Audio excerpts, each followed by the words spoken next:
اعوذ باللہ من الشیطان الرجیم بسم اللہ الرحمن الرحیم الحمد للہ والصلاة علی اہلہا اما بعد اللہم صلی علی محمد وآل محمد وعجل فرجہم۔ یوم انہدام جنت البقیع یعنی 8 شوال کے موقع پر ہم اپنی جانب سے اور آپ تمام محبان محمد وآل محمد سلام اللہ علیہ اجمعین کی جانب سے حضرت امام حجت عجل اللہ تعالیٰ فرجہ الشریف کی خدمت عالیہ میں تعزیت پیش کرتے ہیں، اور اس کے بعد ہم اپنی جانب سے آپ تمام محمد وآل محمد علیہ الصلاۃ والسلام کے چاہنے والوں کی جانب سے اور ان کی خدمت میں تعزیت پیش کرتے ہیں۔ اور یوم انہدام جنت البقیع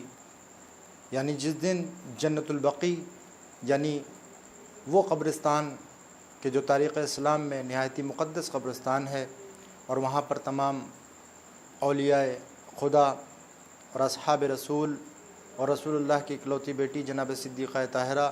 اور دیگر ازواج رسول اور اصحاب رسول جناب امیر المومنین علی بن ابی طالب علیہ السلام کی والدہ ماجدہ جناب فاطمہ بنت اسد سلام اللہ علیہا، جناب ام المومنین سلام اللہ علیہا و دیگر مقدس ہستیوں کے قبور موجود ہیں، جس کے اوپر آج سے تقریباً 97 سال پہلے، اور قمری اعتبار سے 97 سال ہوتے ہیں اور شمسی اعتبار سے 94 سال تقریباً ہوتے ہیں، کہ جب وہاں کے اوپر قبے ہوا کرتے تھے اور عالیشان روضہ تعمیر تھا، جس کے لیے تاریخ اسلام کی مختلف کتابوں کے اندر یہ موجود ہے کہ جنت البقیع وہ قبرستان ہے کہ جہاں کے اوپر سب سے بڑے قبے ہوا کرتے تھے، یعنی سب سے بڑے گنبد ہوا کرتے تھے۔ لیکن افسوس کی بات یہ ہے کہ آج سے تقریباً یعنی 1344 ہجری قمری اور 1926 میں جناب صدیقہ طاہرہ و دیگر ائمہ بقی کے روضوں کو مسمار کر دیا گیا اور انہیں منہدم کر دیا گیا۔ لیکن افسوس کی بات یہ ہے عزیزان گرامی کہ جس عقیدے کے اوپر اور جن نظریات کے اوپر چلتے ہوئے یہ عمل وجود میں آیا، وہ نظریات ابن تیمیہ کے نظریات تھے، جو ابن تیمیہ 1921 میں گزرا ہے، اور 1921 میں اس نے 1921 کے بعد سے ان تمام عقائد اور نظریات کو لوگوں تک منتقل کیا، اور منتقل کرنے کے بعد یہی نظریات 18ویں صدی میں محمد بن عبد الوہاب نجدی، جو عرب کے دور دراز کے علاقے نجد میں آیا تھا، اور اس نے ان نظریات کے اوپر عمل کرتے ہوئے، ان نظریات کو اپناتے ہوئے ان تمام ائمہ بقی اور جناب صدیقہ طاہرہ اور ان مقدس ہستیوں کے مزار مقدسات کو منہدم کر دیا گیا، اور آج تک ان کی نو تعمیر نہیں ہوئی ہے۔ لہٰذا یہ جو 8 شوال کا دن آتا ہے، اس دن ہم اس کو یوم انہدام جنت البقیع، یوم غم کے طور پر مناتے ہیں، بلیک ڈے کے طور پر مناتے ہیں۔ لیکن اس کے ساتھ ساتھ لوگوں کو یہ بات بتانا ضروری ہے کہ یہ نظریات کہاں سے آئے، اور یہ تمام عقائد یہ کہاں سے آئے، یہ تمام چیزیں کہاں سے وجود میں آئی، کہ جس کے ذریعے سے انہدام جنت البقیع وجود میں آیا۔ تو آپ حضرات کی خدمت میں یہ عرض کرنا چاہوں گا کہ 18ویں صدی میں محمد بن عبد الوہاب نے ان نظریات کو، یعنی قبور ائمہ، یعنی قبور اولیاء اور اصحاب رسول، ازدواج رسول، ان تمام قبروں کی تعظیم کرنا، خود رسول اللہ کی تعظیم کرنا، ان کی قبر کی تعظیم کرنا، ان کو وسیلہ قرار دینا، ان کے ذریعے سے اللہ تک پہنچنا اور ان سے توسل کرنا، ان سب چیزوں کو بدعت قرار دیا۔ لیکن عزیزان گرامی، تمام مقدس اور معتبر کتب میں اور خود اہل سنت حضرات کی کتب کے اندر یہ روایات موجود ہیں، خود اصحاب سے روایات اور احادیث موجود ہیں کہ جس میں قبور اولیاء، قبور ائمہ اور قبور ازواج رسول اور قبور اصحاب، ان سب کی تعظیم کی گئی، اور خود رسول اللہ کی قبر کے ذریعے سے، ان کے مزار کے ذریعے سے، ان کے روضے کے ذریعے سے اور ائمہ کے روضے کے ذریعے سے توسل اختیار کرنا اور ان کی تعظیم کرنا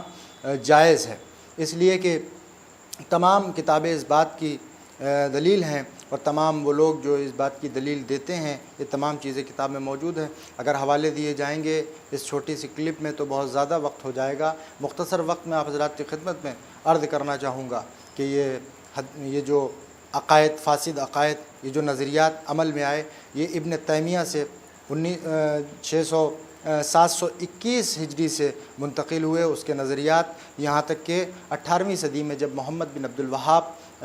سعودی عرب کی سرزمین کے اوپر اپنے ان عقائد کو پھیلانا اس نے شروع کیا، تو اس نے مزارات کی تعظیم کرنا، ان کے اوپر قبے تعمیر کرنا اور روضوں کو تعمیر کرنا، ان کے اوپر زری بنانا، ان مزارات کے ذریعے سے توسل اختیار کرنا، اس کو بدعت اور حرام قرار دیا۔ لیکن عزیزان گرامی، یہ تمام چیزیں اس کے بعد سے چلتی رہیں، اور چلنے کے بعد تقریباً آج سے 97 سال پہلے اور شمسی اعتبار سے تقریباً 94 سال پہلے یعنی 1926 میں مزارات مقدس کو منہدم کر دیا گیا، اور بہت ہی بے دردی سے بلڈوزروں کے ذریعے سے ان مزارات کو گرایا گیا اور منہدم کر دیا گیا۔ آج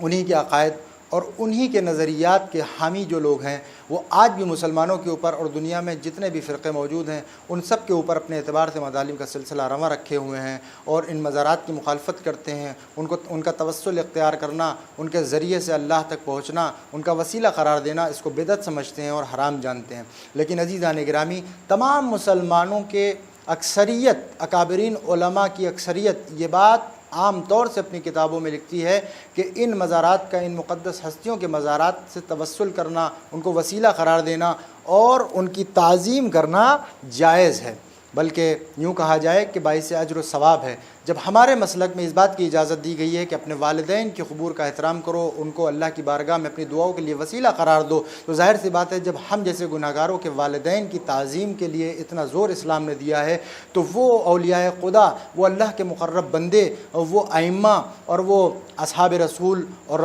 خود رسول اللہ کی ذات اقدس اور ان کے مزار سے اور ان کی قبر اطہر سے اور ان کے روضہ مقدس سے اگر توسل اختیار کیا جائے، اگر اس کی تعظیم کی جائے، اگر ان کو اللہ کی بارگاہ میں وسیلہ قرار دیا جائے، تو کیوں کرنا جائز ہوگا؟ تو اس کا مطلب یہ ہے کہ یہ اس طریقے کے عقیدے رکھنے والے، اس طریقے کے فاسد عقائد اور نظریات رکھنے والے لوگ آج بھی موجود ہیں، کہ جن کے ذریعے سے آج سے تقریباً 97 سال پہلے قمری اعتبار سے اور 94 سال تقریباً پہلے شمسی اعتبار سے یعنی 1926 میں اور 1344 میں یہ واقعہ پیش آیا کہ جب جنت البقیع کی سرزمین کے اوپر، اس مقدس قبرستان کے اوپر ان نظریات کے حامی لوگوں نے انہدام کے لیے بلڈوزروں کو وہاں پر جمع کیا اور اس کے ذریعے سے ان مزاروں کو شہید کر دیا اور ان کو پامال کر دیا۔ تو آج اسی لیے ہم صدا احتجاج بلند کرتے ہیں، اور 8 شوال یوم انہدام جنت البقیع کے دن ہم غم مناتے ہیں، سیاہ لباس زیب تن کرتے ہیں، سیاہ پرچم اپنے گھروں پہ لگاتے ہیں، اور پرچم لگانے کے ساتھ ساتھ ہم مجلس و ماتم کا سلسلہ کرتے ہیں اور ان کا غم مناتے ہیں، ان کی یاد کو تازہ کرتے ہیں۔ عزیزان گرامی، یہ وہ مقدس ہستیاں تھیں کہ جن کے لیے یہ کہا جائے کہ ان کو زندگی میں بھی پریشان کیا گیا، ستایا گیا، ان کے اوپر مظالم روا کیے گئے، اور جب وہ دنیا سے چلے گئے، بظاہر اب وہ دنیا میں نہیں ہیں، لیکن آج بھی وہ مقدس ہستیاں موجود ہیں جن سے توسل بھی کیا جا سکتا ہے۔ اس کے اوپر بہت سے علماء نے کتابیں لکھی ہیں، خود اہل سنت کتابوں سے اس باتوں کے حوالے موجود ہیں کہ ان سے آج بھی دنیا سے جانے کے بعد بھی توسل اختیار کیا جا سکتا ہے، اور ان کی مزارات کی تعظیم بھی کرنا جائز ہے۔ ان کی مزارات کو وسیلہ قرار دینا اور ان کی تعظیم کرنا اور ان کو اللہ کی بارگاہ میں وسیلہ قرار دے کر اپنی دعاؤں کو مستجاب کروانا، یہ تمام مسلمانوں کا شیوا ہے۔ اگر یہ کہا جائے کہ ابن تیمیہ کا نظریہ تھا کہ مزارات کی تعظیم نہ کی جائے اور ان سے توسل نہ کیا جائے، ان ہستیوں کو اللہ کی بارگاہ میں وسیلہ نہ قرار دیا جائے، تو آج بھی آپ دیکھ سکتے ہیں جا کر کہ دمشق کی سرزمین پر قاہرہ میں خود ابن تیمیہ کی قبر آج بھی موجود ہے، جو بہترین پتھروں سے مزین ہے، اور اس کے بعد اس قبر کے کنارے کٹہرا لگا ہوا ہے۔ یعنی اس بات کی دلیل ہے کہ قبر ایک فطری بات ہے کہ جو انسان، جو رہنما اس دنیا سے چلا جاتا ہے، اس کو اس کی قبر کے ذریعے سے، اس کو اس کے مدفن کی جگہ کے ذریعے سے، اس کو مقام دفن کی جگہ سے یاد کیا جاتا ہے۔ ہر مسلک میں، ہر مذہب میں، ہر فرقے میں جب آپ جائیں گے تو یہ فطری اعتبار سے دیکھا جاتا ہے کہ ان کو یاد کرنے کی کچھ جگہیں مقرر ہیں جہاں پر ان کو دفن کیا گیا، جہاں پر جن کا مقام ہے، اس مقام کے اوپر لوگ جاتے ہیں اور جانے کے بعد اپنی دعائیں اور اللہ کی بارگاہ میں ان کو توسل بناتے ہیں، چاہے کسی مسلک سے ہوں۔ تو اس کا مطلب یہ ہے کہ یہ فطری تقاضا ہے کہ جب دنیا سے رہنما، جو دین بتانے والے، جو اسلام بتانے والے، جو انسان کو ہدایت دینے کے لیے آتے ہیں اللہ کی جانب سے، ان کے مدفن کی جگہ کو، ان کے دفن ہونے کی جگہ کو، ان کے روضات کو اور ان کے جو بھی مزارات ہوتے ہیں اس کو وسیلہ قرار دیا جاتا ہے، اس کے اوپر جا کے ان کی تعظیم کی جاتی ہے۔ بس عزیزان گرامی، میں اس اپنے پیغام میں یہی کہنا چاہتا ہوں تمام مسلمان سے، یوں تو عالم اسلام میں تمام چیزوں کے لیے اتنی بے چینی پائی جاتی ہے کہ وہ ہر چیز کے لیے احتجاج کرتے نظر آتے ہیں، لیکن عالم اسلام میں اتنی بے چینی جنت البقیع کے لیے نہیں دکھائی دیتی کہ جو دکھائی دینا چاہیے، کیونکہ جنت البقیع خالی شیعوں کا مسئلہ نہیں ہے، بلکہ جنت البقیع مسلمانوں کا مسئلہ ہے، اور یوں کہا جائے جنت البقیع تمام انسانیت کا مسئلہ ہے، اس لیے کہ جو بھی انسانی دل اپنے سینے میں رکھتا ہوگا اس کو اس بات کی ضرور تڑپ ہوگی کہ وہاں کے اوپر جس طریقے سے ظلم و ستم ہوا، جس طریقے سے مزارات کی بے حرمتی ہوئی، جس طریقے سے مزارات کو منہدم کیا گیا، قبوں کو گرایا گیا، یہ بات عالم انسانیت کے لیے یہ بات شرمناک ہے، اس لیے کہ کسی بھی مسلک کے، کسی بھی مذہب اور فرقے کے رہنما ہوں، ان کی تعظیم کرنا ہمارا آئینی حق ہے اور ہمارا فریضہ ہے، اس لیے کہ جناب سرکار رسالت مآب حضرت محمد مصطفیٰ صلی اللہ علیہ وآلہ وسلم اور جناب رسالت مآب کے بعد تمام ائمہ نے اور اصحاب نے تمام ان بزرگ ہستیوں کو جو اسلام کی راہ میں شہید ہوئیں یا دنیا سے چلی گئی، ان کے مزارات کی تعظیم بھی کی ہے، ان کے قبور کے اوپر جا کر ان کو توسل وسیلہ قرار دیا، ان کے ذریعے سے دعا بھی کی ہے۔ خود پیغمبر اسلام نے جناب حمزہ کی قبر سے توسل کیا، آپ کی قبر کے اوپر گئے، اظہار غم کیا، آپ کی قبر کے اوپر جایا کرتے تھے۔ تمام اصحاب کے بارے میں یہ ملتا ہے کہ وہ قبور کے اوپر آتے تھے اور جنت البقیع کی تمام قبور کی زیارت بھی کرتے تھے اور ان کے ذریعے سے اللہ کی بارگاہ میں توسل اختیار کرتے تھے۔ کتب اہل سنت میں بہت زیادہ حوالے موجود ہیں، میں اس ویڈیو میں مختصر سی نہیں بتا سکتا، لیکن اس ویڈیو کے ذریعے سے اگر رابطہ مجھ سے کیا جائے تو میں بہت سارے سینکڑوں کی تعداد میں حوالے دے سکتا ہوں کہ جس میں یہ ملتا ہے کہ ائمہ کی اور تمام رسول، انبیاء، اولیاء، ان تمام لوگوں کی مزارات سے توسل اختیار کیا، تمام اصحاب نے کیا، تمام مسلمانوں نے کیا، رسول اللہ کے زمانے میں کیا، رسول اللہ کے بعد کیا، لیکن رسول اللہ نے کبھی بھی اس سے روکا نہیں، منع نہیں کیا، بلکہ جناب رسالت مآب کی بیٹی حضرت فاطمہ زہرا صلوات اللہ علیہا جو آپ کی اکلوتی بیٹی ہیں، وہ جناب حمزہ کی شہادت کے بعد آپ کی قبر پر آتی تھیں، اور آنے کے بعد جناب رسالت مآب نے کبھی بھی ان کو آپ کی قبر پر آنے سے نہیں روکا۔ یہی وجہ ہے کہ جو آپ نے سب سے پہلی تسبیح بنائی تھی وہ جناب حمزہ کی قبر مبارک سے بنائی تھی، اسی کی مٹی سے بنائی تھی، اور اس کے بعد جناب صدیقہ طاہرہ جب جناب رسالت مآب اس دنیا سے چلے گئے اور آپ انتقال کر گئے، آپ کی رحلت کے بعد آپ کی قبر کے اوپر آتی تھیں، لیکن جناب امیر المومنین و دیگر اصحاب جو موجود تھے انہوں نے کبھی اس عمل کو حرام اور بدعت قرار نہیں دیا۔ تو اس کا مطلب یہ ہے کہ ان سے توسل اختیار کرنا، ان کی قبر پر جانا، ان کی تعظیم کرنا، ان کو اللہ کی بارگاہ میں توسل کا ذریعہ قرار دینا، یہ جائز ہے اور یہ بالکل فطرت کے مطابق ہے۔ تو میں آپ حضرات کی خدمت میں، ناظرین کی خدمت میں یہ عرض کرنا چاہوں گا کہ یوم انہدام جنت البقیع یعنی 8 شوال کے موقع پر ہم جہاں غم منائیں، ہم جہاں سیاہ لباس زیب تن کریں، ہم جہاں اپنے گھروں کے اوپر سیاہ پرچم نصب کریں، ہم جہاں مجلس و ماتم کریں اور غم کا سلسلہ رواں رکھیں، وہیں ہمیں چاہیے کہ ہم اس دن کے موقع کے اوپر پوری دنیا تک اپنی بات کو پہنچائیں اور صدائے احتجاج کو بلند کریں اور یہ بتائیں کہ واقعاً یہ ظلم ہوا ہے اور یہ بالکل انسانیت کے خلاف کام ہوا ہے۔ اور تمام مسلمانوں سے بھی اپیل کرنا چاہوں گا، محبان اہل بیت تو اس دن کو یوم غم مناتے ہیں اور اپنی صدائے احتجاج کو بھی بلند کرتے ہیں، اور سب سے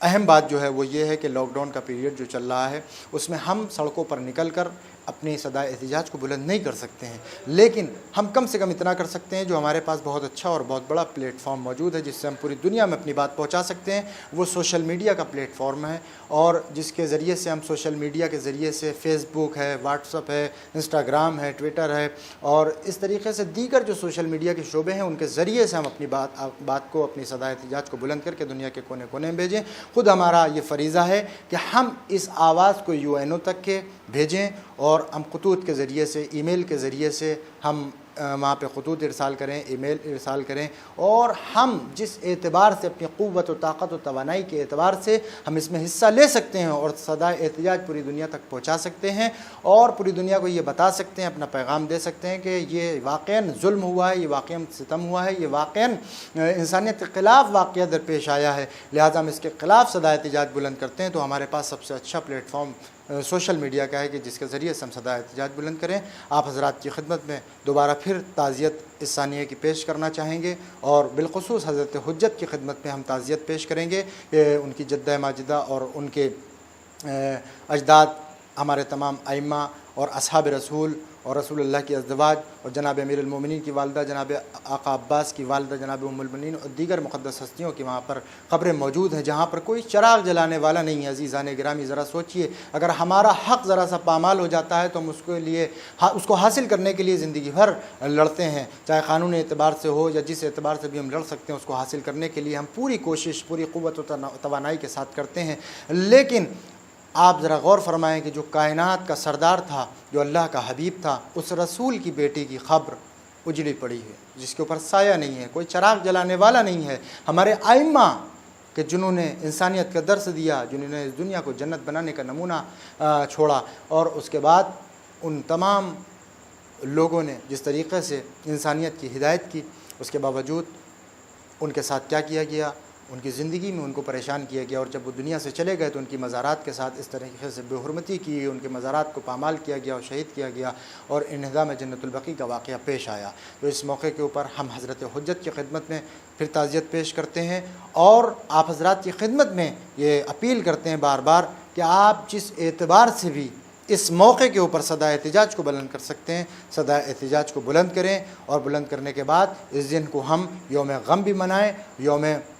سیاہ بھی منائیں، بلیک ڈے کے عنوان سے بھی منائیں۔ ہم مجلس و ماتم کر کے ان کو یاد کریں، ان کا غم منائیں، ان کی سیرت کو تازہ کریں، اور اس کے ساتھ ساتھ ہم اس ظلم کے خلاف زیادہ سے زیادہ آواز پہنچانے کی کوشش کریں، زیادہ سے زیادہ اپنے پیغام کو پوری دنیا تک پہنچانے کے لیے سوشل میڈیا کا پلیٹ فارم ہمارے سامنے ہے کہ جس کے ذریعے سے ہم پوری دنیا کو یہ بتا سکیں کہ ہمارے اوپر ظلم ہوا، ائمہ اہل بیت کے اوپر ظلم ہوا، حضرت رسول اکرم کی بیٹی کے اوپر ظلم ہوا، خود رسول اللہ کے ساتھ ظلم ہے، اس لیے کہ رسول اللہ علیہ السلام نے فرمایا کہ جس نے فاطمہ کو اذیت دی، جس نے میرے اہل بیت کو اذیت دی، اس نے مجھے اذیت دی، اور جس نے مجھے اذیت دی اس نے اللہ کو اذیت دی۔ اس کا مطلب یہ ہے کہ ائمہ بقی کے روضے کو مسمار کرنا یعنی رسول اللہ کو رنجیدہ کرنا، ان کو غمگین کرنا ہے، اور جس نے رسول اللہ کو غمگین کیا اس نے اللہ کو غمناک کیا۔ لہٰذا اگر انسان اللہ کی ناراضگی سے بچنا چاہتا ہے تو اس احتجاج میں تمام مسلمانوں کو شریک ہونا پڑے گا۔ تمام مسلمان خالی یہ کہنے سے نہیں بچ سکتے کہ ہم اہل بیت کے چاہنے والے ہیں، بلکہ اہل بیت کے چاہنے کی اگر محبت کرنے کی دلیل پیش کرنا ہے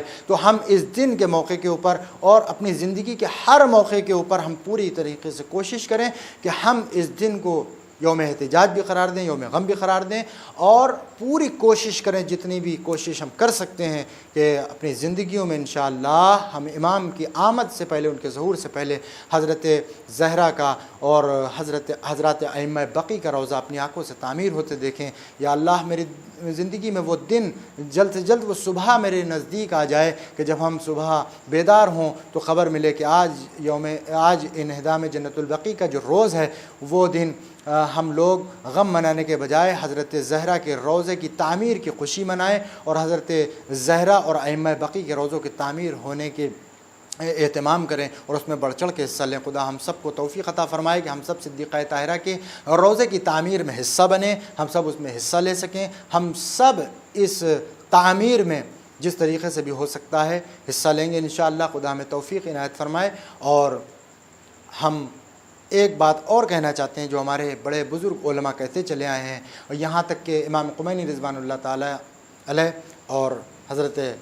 رہبر انقلاب اور دیگر مراجع اور ہمارے بزرگ اکابرین علماء جو دنیا سے گزر گئے ہیں، ان سب کا یہ کہنا تھا کہ ہمیشہ انہوں نے کہا ہے کہ ہم تم سے یہ نہیں کہتے سعودی حکومت سے کہ تم روضوں کی تعمیر کر دو، تم مزارات کو تعمیر کر دو، تم وہاں پہ روضہ بنا دو، بس ہمیں اجازت چاہیے ہے، بس تم پیچھے ہٹ جاؤ، ہم اپنے اعتبار سے روضے کی تعمیر کریں گے، اس میں جو بھی دولت خرچ ہوگی اس کو ہم خرچ کرنے کے لیے آمادہ ہیں، اس میں جو بھی محنت، اس میں جو بھی میرا سرمایہ لگے گا ہم اس کو لگانے کے لیے اپنی محنت، اپنا ہر طریقے سے دامِ درہم قدم سخن ہم ہر اعتبار سے آمادہ ہیں۔ یہاں تک کہ آپ حضرات کی خدمت میں عرض کر دوں کہ ایران کی سرزمین کے اوپر جنت البقیع کا بہترین سا ایک نقشہ تیار ہو چکا ہے، لیکن بس دیر اس بات کی ہے کہ کس طریقے سے وہ دن آئے کہ جب جنت البقیع کی تعمیر ہو۔ بس آپ حضرات کی خدمت میں میں اپنی بات کو ختم کرنا چاہتا ہوں۔ آخر میں بس آپ حضرات کی خدمت میں دعا گو ہوں کہ اللہ کی بارگاہ میں دعا گو ہوں کہ پروردگار ہم سب کو ایسی صبح نصیب فرمائے کہ جب جنت البقیع کی تعمیر کا دن آ جائے اور ہم سب انشاءاللہ جنت البقیع کی تعمیر میں حصہ لے سکیں۔ وآخر الدعوانا الحمد للہ رب العالمین، والسلام علیکم ورحمۃ اللہ وبرکاتہ۔